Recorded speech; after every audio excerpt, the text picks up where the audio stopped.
Through an unlikely but happy set of circumstances, about this time last summer, I officiated at the wedding of Andy Cedarquist and his wife, Callan. They are music people, and she's played her trumpet here at First Church, and both have sung in our choir on special days. And Andy was confirmed on my watch. And for you trivia buffs, so was Suzanne, but that's a long time ago. You know, Andy and Callan are delightful. So about a week ago, Andy posted on Facebook, "Callan Cedarquist is literally the best wife in the world." You know, such statements are statements of joy, and one must not quibble. Many men are married to spouses who might give Callan a run for her money. I know I am. This is aspirational language, a language of faith, of love that recognizes blessing. Tradition has it that Isaac met Rebekah at a well, and the deal was sealed when she not only granted him a drink of water when requested, but also volunteered to water his camels. How couples meet is sort of a universal story. At a lunch meeting, Wes Llewellyn was talking about how when he was in the restaurant business, he would meet couples who were planning a rehearsal dinner or a reception meal at the restaurant, and he would always ask, "Well, how did you two meet?" He said, "You know, the most common response was we met in a bar." Mary Mahar mentioned that "how did you meet" was a great way to break the ice with couples who were looking at houses to buy.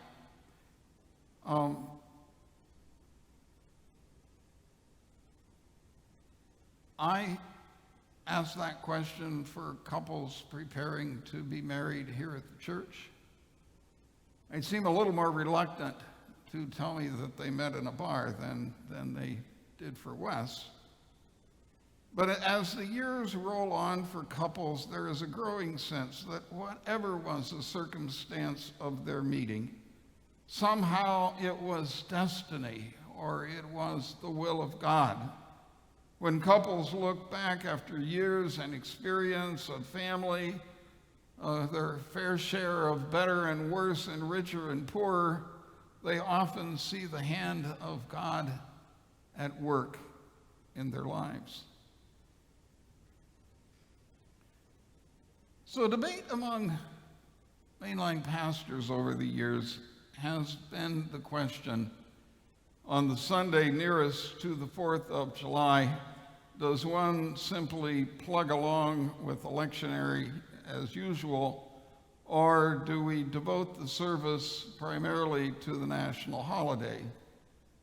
Well, when I was in seminary in 1976, the call to worship that we used at the beginning of this service, that is the words from the Declaration of Independence, that was the one used at All Saints Episcopal Church in Pasadena, California, and the bulletin was printed in red, white, and blue, which was no small trick back in that day. And they were very high church Episcopalians, and I have thought over the years, if they can do it, we can do it. So I think it's appropriate to examine our national life in terms of our faith. And this has been my practice, to blend something of the readings assigned for the day with some observation about our national life. And somewhere along the line, the Declaration of Independence became mashed up with Lincoln's second inaugural address. So that's what we used at the beginning of the service today, the words from the Declaration and the words from Lincoln's second inaugural address. And that brings me to a point I want to make. When we are, as a nation, in a moment of crisis, we do tend to invoke this language of aspiration, a language of faith and of love and of blessing. This is a language of the correspondence of what we are about as a nation and God's purpose for the human family. We hold these truths to be self-evident, that all are created equal. Values that have been endowed to humanity by the Creator. We want to do God's right as we are able to see what is right. And our souls, when we hear these familiar words, say a hearty amen. This is what we want. And this is how we want to see ourselves. As Jack Nicholson says in an old movie, "You make me want to be a better man."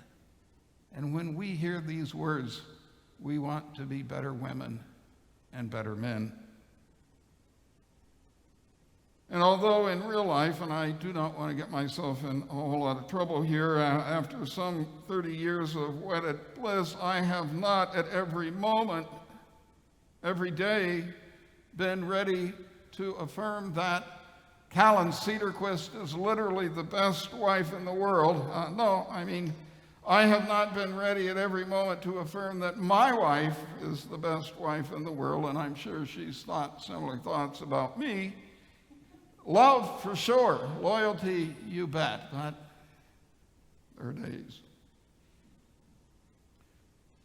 One of the joys of being an ordained minister over a lifetime, one gets to officiate at important moments in the life of a family, as well as in the life of one's church. Funerals, weddings, they take on a special dimension when they are folks that you've known and loved already. Early in my ministry, I was officiating at a wedding in the San Francisco Bay Area for a family member, and it was a wonderful thing and a great privilege. I think it may have been at the reception, after the reception, and we were in a private home, and a lot of us had been drinking over a sustained period of time. I started to taper off because I had to preach the next morning, and I knew that it is no fun to preach with a hangover. So I was in the kitchen talking to folks across a sort of a snack bar. So I'm standing here, and here's the snack bar, and I'm looking into the kitchen. And seated at the snack bar was the wife of one of the groomsmen, and she's looking at me. She's a fairly pious person, and she has a religious perspective different from mine. And I think she was trying in our conversation to make the point that her church and her perspective was better than mine. And she was telling me about how she felt like the Lord had a hand in her marriage. And it was at this moment that her husband entered the kitchen behind her from the family room. He is an outgoing, gregarious fellow, and he had been drinking all day and certainly was not slowing down. And he was regaling others with a story about a visit to Point Reyes and seeing the giant sea lions. He picked up the metal pan scourer from the sink to use for a mustache, and then got into the refrigerator and retrieved 2 hot dogs to make the tusks of the seal. And he kept trying to stick them up his nose so they would stay, but they wouldn't, so he'd have to grab them and put them there. Well, and then he did the gait of a sea lion as he crossed the kitchen floor and went back into the family room where he had been before. So this was literally the background taking place as pious was talking about the Lord's hand in her marriage. And I nodded, and I said, mm-hmm. Her words were more of aspiration than description at that particular moment. You know, you cannot say that it's not true. And Pius and Garrulus are married today with handsome adult children, and they have lived a life that is clearly blessed by God, and I am happy for them and pray that God will continue to bless them in their marriage. And you know, we also know that not every marriage makes it. Somehow in this last week or so, as I've been preparing to speak today, the confluence of Rebecca at the well and Give Me a Drink, and how people love to tell the story of how they met, and it's a good way to get to know them, and Andy's post about the best wife in the world, and the national holiday, and the meeting at the bar, and God's hand in a marriage and sustained blessing. With all of these swirling around, I have been unable to get the story of the garrulous groomsman and the pious wife out of my head. Sad but true, it must be something about the present moment that calls it up in me. I haven't thought about it for years. Those who are currently talking about how God's hand is guiding our nation have a lot of events unfolding around us that seem to challenge those words even as they're being said. And one hopes that just like Pius' wife and her husband are well and successful and have a lovely family, many years later, and are blessed in ways that are obvious to see, I pray that this is also how it's going to be for our nation.